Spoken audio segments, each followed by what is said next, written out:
Can you sit? Jasper is the gift Can you sit? Good boy. that Caitlin Little gets to discover Hey, Jasper. 100 times every day. What was his name?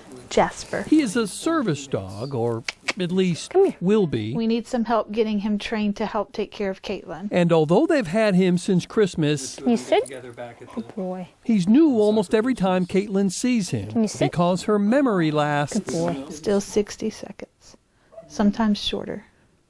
We've been that way since May.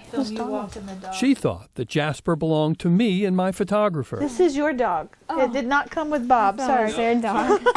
Okay, guys, let's go. Caitlin was a star runner at Southeast Guilford High School when one day at practice, We were up on the soccer fields doing 400s, and another girl and a guy were messing around a little bit, and he pushed her, and she tripped. She ended up hitting Caitlin right in the temple on the side. Caitlin's memory deteriorated almost immediately.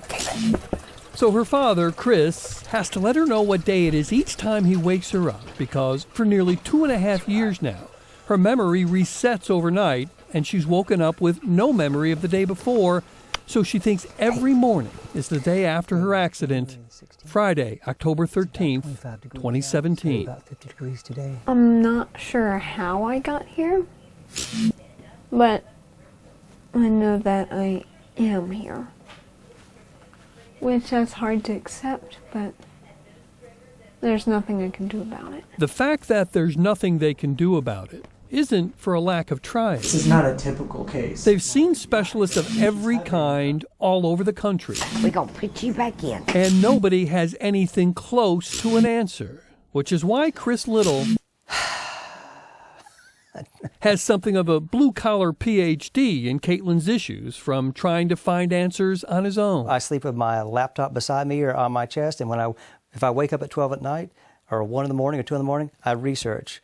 I have doctors' conferences playing on YouTube in the background, hoping I'll pick up something useful. So you're 17, Meanwhile, Caitlin and so you're a junior. continues to understand what's going on inside of her better than most medical professionals, and she sees how her issues have moved far beyond a simple brain injury. Feels like it's working too hard. Like I can feel each beat, which you're not supposed to think about that.